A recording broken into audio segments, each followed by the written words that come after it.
जय शिव शक्ति। इस spiritual channel में आप सबका स्वागत है। हम जिस बुक को यहाँ ऑडियो वीडियो फॉर्म में सुन रहे हैं उसका नाम है जीवात्मा जगत के नियम, the laws of spirit world. यह बुक नेशनल अवार्ड द्वारा सम्मानित है। यह बुक ऑटो राइटिंग पर बेस्ड है और 2 दिवंगत बेटों की आत्माओं द्वारा उनकी माता से ऑटो राइटिंग की फॉर्म में लिखवाई गई है। यह एक आध्यात्मिक बुक है और किसी भी जाति धर्म से इसका कोई लेना देना नहीं है, इसलिए यह बुक हमारी स्पिरिचुअल ग्रोथ में सहायक है। बस चेतावनी ये है कि खुद से कभी भी ऑटो राइटिंग करने की चेष्टा ना करें, क्योंकि यह कला ईश्वर द्वारा किसी खास को दी जाती है और जानबूझकर ऐसा करना आपके लिए हानिकारक हो सकता है। चैनल को सब्सक्राइब करके, वीडियो को लाइक एंड शेयर करके आप इस आध्यात्मिक विकास की मुहिम में हमारी सहायता कर सकते हैं। साथ में बने रहिए। धन्यवाद। सुनते हैं बुक की समरी। हेलो फ्रेंड्स, कल मैंने आपके लिए नया चैप्टर शुरू किया है जिसका नाम है आत्मा और अवचेतन मन। आइए आगे बढ़ते हैं। क्या उच्चतर लोगों की आत्माएं अवकाशी रूप में रहना चाहती हैं? नहीं, उच्चतर लोक की आत्माएं आमतौर पर अवकाशी रूप में रहना नहीं चाहती। जितनी जल्दी हो सके वे जीवात्मा बनना चाहती हैं। जीवात्मा जगत में व्यक्ति के प्रियजन को यह पता होता है कि पृथ्वी पर उस व्यक्ति की मृत्यु होने वाली है, इसलिए जीवात्माएं उस व्यक्ति के आगमन के लिए तैयार रहती हैं। कुछ प्रियजन जीवात्मा जगत को छोड़कर मरने वाले मनुष्य को लेने पृथ्वी पर आते हैं। यह स्थिति तब नहीं होती जब मृत्यु अचानक हुई हो, जैसे कि दुर्घटना या हत्या जैसी स्थितियां, क्योंकि ईश्वर की योजना का हिस्सा कभी नहीं होती ऐसी मृत्यु। ये जीवात्माएं उस व्यक्ति को उसके योग्य लोक में पहुंचने तक उसका साथ देती है। आत्मा स्वाभाविक रूप से उसी लोक में जाती है जो उसके योग्य होता है। मरने वाले व्यक्ति का अवचेतन मन उसकी आत्मा को उस लोक में जाने के निर्देश देता है जिसके अनुरूप उसने पृथ्वी पर कर्म किए हों। यह उस आत्मा पर निर्भर करता है कि वह अपने अवचेतन मन की आवाज सुने। इसमें कोई जोर जबरदस्ती नहीं की जाती। अवचेतन मन की आवाज सुनने के बाद अपने उपयुक्त लोक में पहुंच जाने के बाद ही आत्मा पुनः जीवात्मा का स्वरूप धारण करती है। यदि आत्मा जीवात्मा जगत में जाने से इनकार करती है तो वह अवकाशी रूप में ही रह जाती है, क्योंकि मर जाने के बाद भी ईश्वर आपको स्वतंत्र इच्छा का उपयोग करने की छूट देते हैं। पृथ्वी पर दिखाई पड़ने वाली अवकाशी आत्माएं भूत कहलाती हैं। अवकाशी आत्माएं भटकी हुई आत्माएं होती हैं जिन्होंने अपने अवचेतन मन की आवाज को अनसुना कर दिया होता है और जीवात्मा बनने से इनकार कर दिया होता है। ऐसा कर वे नकारात्मक कर्म संजोती हैं। आप अवकाशी आत्माओं को नहीं देख सकते, लेकिन वे आपको देख सकती हैं। अतः ये अवकाशी आत्माएं जीवात्मा जगत को नहीं देख सकती। जब वे अपने अवचेतन मन की सलाह को अनसुना करती हैं और जीवात्मा जगत में नहीं जाने का निश्चय कर लेती हैं, तो जीवात्मा जगत उनके लिए अदृश्य हो जाता है। यही नियम है। जब वे जीवात्मा जगत में जाने का निश्चय करती हैं, तब ही जीवात्मा जगत उन्हें दिखाई पड़ता है। यह भी एक परीक्षा ही है। प्रश्न: जब बुरी आत्माएं मरती हैं, निम्नतर लोकों से जीवात्माएं उन्हें लेने आती हैं, इसका क्या उद्देश्य होता है? जब पृथ्वी पर कोई दुष्ट आत्मा मरने के कगार पर होती है, तब उसकी समूह आत्माएं जो संभवतः निम्न लोकों में हो उसे लेने आती हैं। बहरहाल, चूंकि ये आत्माएं आध्यात्मिक रूप से निम्न होती हैं, उन्हें इस कार्य के दौरान कठोर निगरानी के अंतर्गत रखा जाता है। इन आत्माओं को यदि वे पृथ्वी की किसी निम्न आत्मा को जीवात्मा जगत में लाना चाहती हैं, तो अपने लोक की उच्च भली आत्मा से आज्ञा लेनी पड़ती है। उच्च भली आत्मा इस काम के लिए एक सहायक का चुनाव करती है जो चौथे लोक के 5वें स्तर या 5वें लोक के 5वें स्तर के बीच से होता है। यह सहायक इस बात की निगरानी करता है कि नकारात्मक आत्माएं अपने लोकों में वापस चली जाएं। इसे एक परीक्षा के रूप में किया जाता है। इन आत्माओं को ऐसी जिम्मेदारी सौंपी जाती है जिसे संपन्न कर वे अपने सुधार की इच्छा जाहिर करती हैं। इस प्रकार हर कदम पर उन्हें प्रशिक्षित किया जाता है और उनकी परीक्षा होती है। प्रश्न: जब हम जन्म लेते हैं, क्या यही प्राकृतिक अनुसरण जारी रहता है? क्या हम जीवात्मा से शुरू कर अवकाशी रूप और आखिरकार मनुष्य का रूप धारण करते हैं? नहीं। जब कोई जीवात्मा पृथ्वी पर जन्म लेती है, वह अवकाशी स्थिति से नहीं गुजरती। बस उसकी आत्मा और उसका अवचेतन मन पृथ्वी पर मनुष्य का भौतिक शरीर ग्रहण कर लेते हैं। इस प्रकार यह रूपांतरण जीवात्मा से सीधे मनुष्य रूप में होता है। प्रश्न: आत्माएं अवकाशी रूप में रहने का चयन क्यों करती हैं? वे भौतिक जगत से बहुत अधिक लगाव रखती हैं। वे पृथ्वी पर किसी प्रियजन की रक्षा करना चाहती हैं और उनकी यह गलत धारणा होती है कि अपने पुराने भौतिक परिवेश में रहकर भी उनकी मदद कर सकती हैं। अवचेतन मन उन्हें एहसास कराता है कि उन्हें निम्न आध्यात्मिक लोक में जाना होगा और वे ऐसा करने से इनकार कर देती हैं क्योंकि वे कष्ट भोगना नहीं चाहती। वे ऐसा विकल्प इसलिए चुनती हैं क्योंकि उनके पास स्वतंत्र इच्छा शक्ति होती है।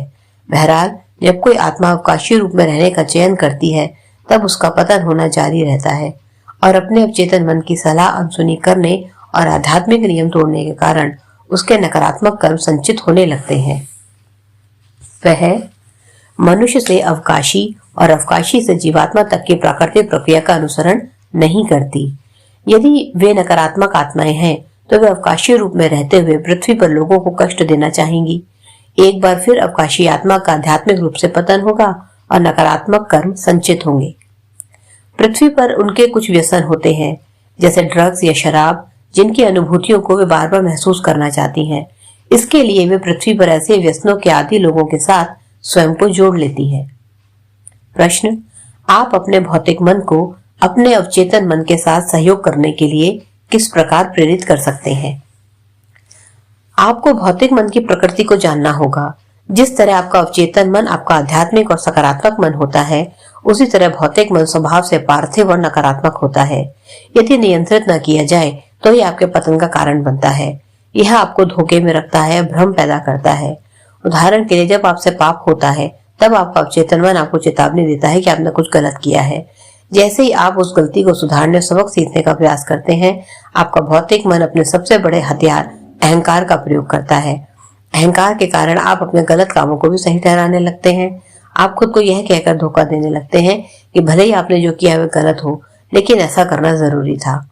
आपका भौतिक मन आपके समक्ष एक अत्यंत बुद्धिमान और तार्किक कुतर्क रखता है, जिससे आप बहक जाते हैं। आपका अवचेतन मन आवाज उठाता है, वह आपसे कुछ कहता है, लेकिन आप उसे खामोश कर देते हैं क्योंकि भौतिक मन ने आपको तर्क दे दिया होता है। यह आपसे कहता है कि तार्किक दृष्टिकोण से आप सही हैं। हमारा मतलब यह नहीं है कि तर्क बुरी चीज है, लेकिन तर्क और सत्य एक ही चीज भी तो नहीं है। दुर्भाग्य से लोग तर्क का उपयोग सच से भागने के लिए करते हैं। भौतिक मन आपको तर्क देता है, अवचेतन मन आपको सत्य से रूबरू कराता है। उदाहरण के लिए, भौतिक मन आपको यह कहता है कि प्रलोभन सही है। यह ऐसा तर्क देगा कि प्रलोभन आपकी इच्छा की बजाय आपकी जरूरत है। प्रलोभन को गलत राह पर ले जाने वाली इच्छा बताने की बजाय वह आपको समझाएगा कि आध्यात्मिक दृष्टि से प्रलोभन गलत नहीं होते। भौतिक मन के पास एक दूसरा हथियार होता है, शक। भौतिक मन आपके अंदर शक के बीज बोता है, जो आपके विश्वास और आपकी सूझता को चुनौती देता है। अवचेतन मन सत्य का केंद्र होता है और इसलिए इसे सब पता होता है। यह आपको संदेहों से भरे जाने में मदद करता है, लेकिन केवल तभी जब आप इसे अपनी आत्मा का संचालन करने दें। यदि आप शक के बीज का पालन पोषण करेंगे तो आप धीरे धीरे जीवात्मा जगत से अपने संबंध कमजोर करते जाएंगे, क्योंकि संदेह अनिवार्य रूप से आपके सामने एक प्रश्न खड़ा करेगा: क्या मैं ईश्वर में विश्वास रखता हूँ? अवचेतन मन की आवाज सुनिए, क्योंकि यही आपका मालिक है। यही वह कड़ी है जो आपके अपने भले स्व और ईश्वर स्व से जोड़ता है। भौतिक मन में कमजोरियां होती हैं और जीवन में आपका उद्देश्य अवचेतन मन के विकास द्वारा उन कमजोरियों से परे जाना है। भौतिक मन की सबसे खतरनाक बात यह है कि वह आपको गलत चीजों की आदत डालता है और उन आदतों के साथ रहने में आपको सहज कर देता है। यह कहता है, मुझे अहंकारी होना पसंद है तो मैं क्यों बदलूं? अवचेतन मन कभी भी हठी नहीं बनता, बल्कि वह अपनी प्रगति जारी रखता है। आप लोगों को और अपने दूसरों को बेवकूफ बना सकते हैं, लेकिन आप कभी भी ईश्वर के दिए हुए अवचेतन मन को छल नहीं सकते। वह अवचेतन मन ही है जो व्यक्ति के अक्षर रिकॉर्ड में स्मृतियां दर्ज करता है। मनुष्य यह मानता है कि ईश्वर उसे सजा देते हैं। सच तो यह है कि गलत राह का अनुसरण करने पर उसका अपना अवचेतन मन ही उसे सजा देता है, क्योंकि वह मनुष्य की आत्म प्रकृति को जानता है। जीवात्मा जगत और पूर्व जन्मों की स्मृति को आपके भौतिक मन में प्रवेश करने से रोक दिया गया है। आपके अवचेतन मन में जीवात्मा जगत की स्मृति होती है और पृथ्वी पर आपने जितने भी जीवन जिए हैं उनमें से हर एक का विवरण इसके पास सुरक्षित रहता है, लेकिन इस जानकारी को आपके भौतिक मन पर प्रकट नहीं किया जाता। इसके कारण निम्नलिखित है। पहला, यदि आप अपने पूर्व जन्म के पापों के बारे में जान लेंगे तो इससे आपका मन कचोटने लगेगा और आपका विकास बाधित हो जाएगा। उदाहरण के लिए यदि आपने पिछले जन्म में किसी को बुरी तरह चोट पहुंचाई है तो हो सकता है कि इस अपराध बोध को आप इस जीवन में झेल ना पाए और आप खुद को क्षमा न कर पाए। ईश्वर चाहते हैं कि सभी आत्माएं जमीन पर जन्म लेकर अपना पुनर्जन्म एक कोरे कागज की तरह शुरू करें। दूसरा, आपका भौतिक मन सीमित होता है। ऐसी बहुत सी चीजें जिनका अवचेतन मन को ज्ञान होता है वे भौतिक मन को समझ नहीं आता। तीसरा, यदि आपके जीवात्मा जगत की स्मृतियां आपको वहां मिली हुई खुशी और शांति याद रह जाए, यदि आप उस लोक से हैं तो आप एक क्षण के लिए भी पृथ्वी पर नहीं जाएंगे। जीवात्मा जगत के लिए आपकी उत्कंठा इतनी गंभीर हो जाएगी कि आप पृथ्वी पर असहाय महसूस करेंगे। चौथा, पृथ्वी पर आपका जीवन एक परीक्षा है। यदि आप अपने उन कर्मों, परीक्षाओं और प्रशिक्षणों से अवगत हो जाएं, जिनसे होकर आपको गुजरना है, तो पृथ्वी पर आपकी यात्रा का कोई अभिप्राय नहीं रह जाएगा। साथ ही यदि आपको हर बात का ज्ञान हो तो फिर यह एक परीक्षा भी नहीं रह जाएगी। आप पृथ्वी पर आते ही इसीलिए हैं ताकि आप अनुभव हासिल कर सकें और अपनी जीवात्मा का प्रशिक्षण कर सकें, ताकि आपकी आत्मा का शुद्धिकरण हो और वह उच्च से उच्च स्तर की ओर प्रगति कर सके। यदि आपको अपने पिछले जन्मों की बातें याद रहेंगी तो आप अपनी पिछली भूलों को नहीं दोहराएंगे, क्योंकि आपको इसकी पूर्व चेतावनी मिल चुकी होगी। इस प्रकार आपका विकास वास्तविक और स्वाभाविक रूप से नहीं होगा। आपका जीवन तकनीकी हो जाएगा, आपके फैसले दुर्बल होते जाएंगे और आप मशीन की तरह जीवन जिएंगे। पृथ्वी पर कुछ आत्माओं का अवचेतन मन औरों की तुलना में अधिक विकसित होता है। कभी कभी इन आत्माओं को अपने पूर्व जन्म की बातों को पृथ्वी पर याद रखने की अनुमति भी मिलती है और इनमें जीवात्मा जगत की स्मृतियां भी होती हैं, लेकिन ऐसा कभी कभार ही होता है। लोगों के मन में आस्था और विश्वास जगाना तथा ईश्वरीय ज्ञान को फैलाने का उद्देश्य से ही इसकी अनुमति दी जाती है। प्रश्न, यदि व्यक्ति का अवचेतन मन जागृत ना हो तो वह कैसे बदल सकता है? आइए हम उदाहरण के तौर पर सूरदास की कहानी लेते हैं। उसके किस्से में उसके दुष्ट कर्मों के कारण उसका अवचेतन मन सो गया था। उसे जागृत करने के लिए एक शारीरिक झटके की आवश्यकता थी, जो उसे कार दुर्घटना के रूप में लगा। उस दुर्घटना के बाद कई घटनाएं घटती चली गई और अंततः वह उस गुफा तक जा पहुंचा जहां मृत्यु को सामने देखकर आखिरकार उसे बोध हुआ और अपने बुरे कर्मों का एहसास हुआ। उसके लिए यह कष्टदायक झटका जरूरी था, क्योंकि उसका अवचेतन मन बुरी तरह सुप्त हो चुका था। लेकिन यदि व्यक्ति का अवचेतन मन जरा भी जागृत हो तो आत्मा को उससे बात करने और अपनी गलतियों को स्वीकारने के मौके का लाभ लेना चाहिए, जिससे व्यक्ति कष्टदायक भौतिक झटके से बच जाता है। जब हम गलती स्वीकारने की बात करते हैं तो हमारा मतलब बदलने की सच्ची इच्छा से होता है।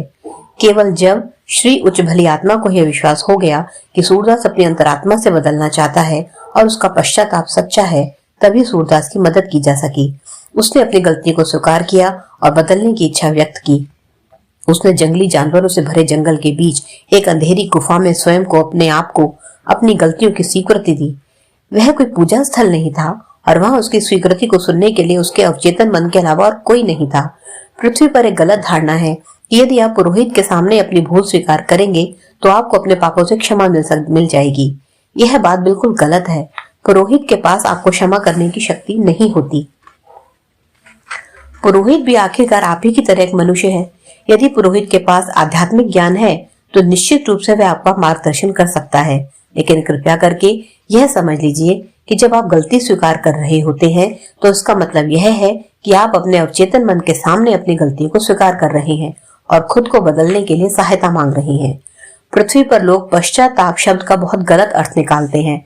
पश्चाताप का अर्थ सिर्फ यह नहीं होता कि आप केवल अपने किए पर खेद प्रकट कर लें। इसका सही मतलब तो यह है कि आप अपनी गलती को सुधार कर सच्चे रूप से खुद को बदलें और दोबारा फिर कभी उस गलती को न दोहराएं। मनुष्य के रूप में सुधरने का विकल्प केवल आत्मा के अंतर से ही आ सकता है। आध्यात्मिक रूप से प्रगति करना भले ही आत्मा के अपने भले के लिए है, लेकिन कोई भी उस आत्मा को ऐसा करने के लिए बाध्य नहीं कर सकता। यही स्वतंत्र इच्छा का नियम है। साथ ही ईश्वर के सहायकों के पास यह जानने की शक्ति होती है कि यह आत्मा सच्चे मन से परिवर्तन चाहती भी है या नहीं। अर्थात जीवात्मा जगत की जीवात्मा यह जान सकती है कि उस आत्मा के भीतर बदलने की इच्छा कितनी कमजोर या कितनी प्रबल है। आध्यात्मिक उन्नति का मूल है बदलने की सच्ची इच्छा। केवल तभी अवचेतन मन आत्मा का ईश्वरीय प्रकाश की ओर मार्गदर्शन कर सकता है। प्रश्न, कोई व्यक्ति अवचेतन मन को कैसे जागृत कर सकता है? मनुष्य की आध्यात्मिक प्रगति के लिए सबसे महत्वपूर्ण है अवचेतन मन को जागृत करना। यहाँ हम कुछ ऐसे उपाय बता रहे हैं जिन्हें अपनाकर आप अपने अवचेतन मन को जागृत कर सकते हैं। पहला है प्रार्थना। अपने अवचेतन मन को जागृत करने में आपकी मदद के लिए ईश्वर से यह विनती कीजिए। मेरे सबसे प्यारे हे सर्वशक्तिमान ईश्वर, कृपया करके मुझ में अपनी गलत इच्छाओं और भावनाओं से छुटकारा पाने की शक्ति जगाएं। मुझे अपना ज्ञान दें, अपने अवचेतन मन को जगाने में मेरी मदद करें ताकि हमेशा यह मेरा मार्गदर्शन करे। धन्यवाद हे सर्वशक्तिमान ईश्वर। दूसरा, अपने मन को कोरा करें। आपके मन में किसी भी तरह के विचार नहीं होने चाहिए। आपका मन बिल्कुल कोरा होना चाहिए। यदि आपके मन में कोई विचार प्रवेश करे तो उसे अपने आप गुजर जाने दें। उनसे छुटकारा पाने का संघर्ष ना करें और न ही उनमें लिप्त हो जाएं। जहां सकारात्मक स्पंदन हो, किसी ऐसी जगह पर अपने मन को अधिक से अधिक 2 मिनट तक कोरा करें। अपने सहज बोध से यह महसूस करने की कोशिश करें कि उस जगह के स्पंदन सकारात्मक है या नकारात्मक। नकारात्मक स्पंदन वाली जगह पर अपने मन को अधिक से अधिक 1 मिनट तक कोरा करें। केवल सूर्योदय से सूर्यास्त के बीच अपने मन को कोरा करें। तीसरा है, अपने अवचेतन मन से बात करें।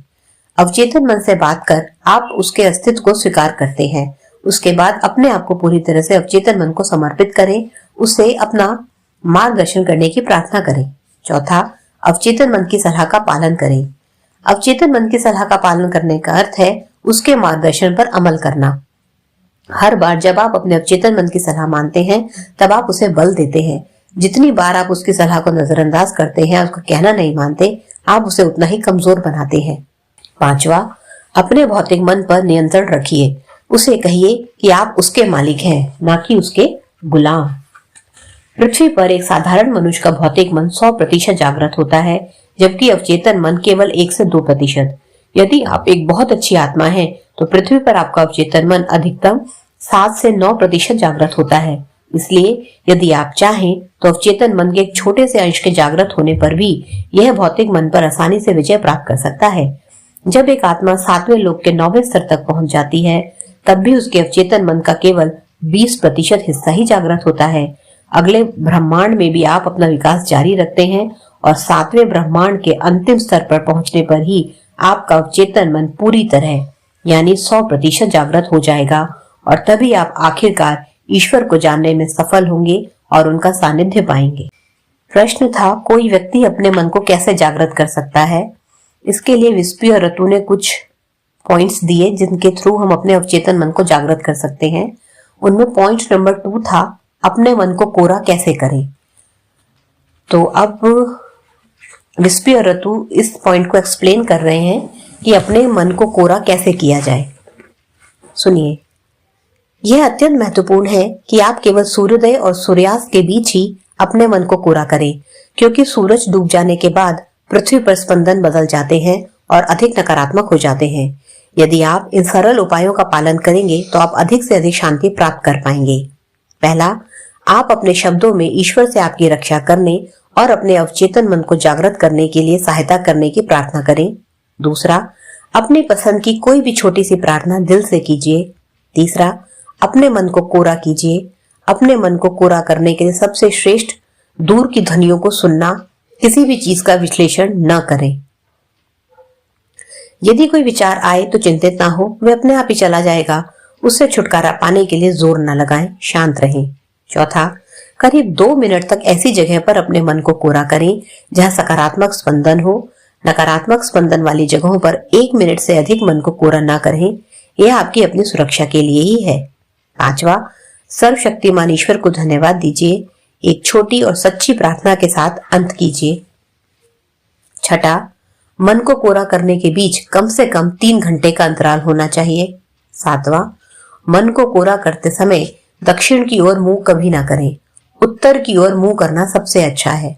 आठवां, लोगों की उपस्थिति में मन को कोरा ना करें, क्योंकि ऐसे में आप अनजाने में खुद को नकारात्मक स्पंदनों के संपर्क में ले आते हैं। नवां, यह बात निश्चित कर लें कि आपके आसपास मोमबत्ती या दिए जैसी एक प्राकृतिक ज्योत हो। जब आप मन को कोरा करते हैं तब प्रकाश आपकी रक्षा करता है। उचित विकल्प चुनने के लिए आपको मार्गदर्शन तथा सत्कर्म करने का बल निश्चित रूप से हासिल होगा और अपने विचारों को सकारात्मक आध्यात्मिक कर्म में परिवर्तित करने की शक्ति प्राप्त होगी।